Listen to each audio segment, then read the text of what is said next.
Os espíritos dos nossos irmãos silvícolas, que ainda convivem em tribos isoladas, onde muitas das vezes apresentam comportamentos intelectual e moral limitado, como, por exemplo, ao praticarem o infanticídio em bebês deficientes.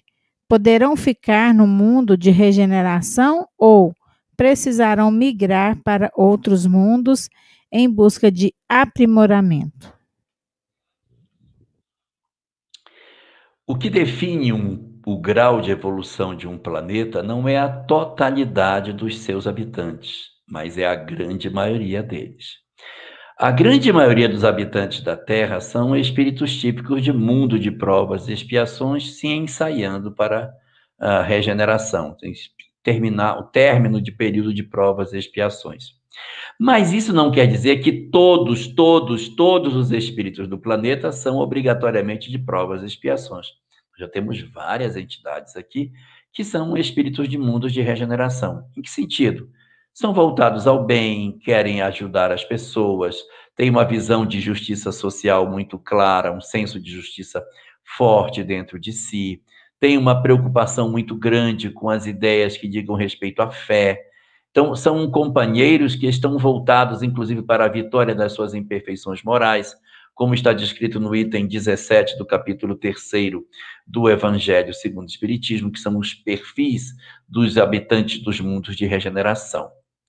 Mas a Terra não tem só espíritos na condição de provas e expiações e alguns espíritos na condição de regeneração.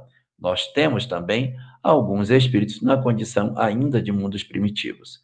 Qual é a característica de mundos primitivos? É exatamente a característica dos espíritos no tempo da pré-história. Como seria? Eles têm dificuldade com fala, não têm a escrita, alguns não conhecem a agricultura, outros sequer dominam o fogo. Então, são condições ainda bem elementares do processo evolutivo. Essas entidades que estão nesta circunstância são tipicamente espíritos que ainda precisarão atravessar o período de provas e expiações para que eles consigam se desenvolver. Isso não significa dizer que todo silvícola é um espírito primitivo, absolutamente. Já temos vários deles que são espíritos em condições de provas e expiações, sim. Sociedades já são complexas, ele já possui um modelo de relação bastante semelhante ao que o mundo de provas e expiações possui, e também não podemos esquecer que aqueles que agridem comunidades têm como consequência, frequentemente, renascer entre eles. Então, você tem muitas pessoas que agrediram essas comunidades mais tradicionais, que fizeram processos de invasão, de violência, de agressão, que na condição da lei de causa e efeito, eles renascem dentro dessas comunidades. Eles não são espíritos primitivos, não são de jeito nenhum. Eles são, ao contrário, muito inteligentes.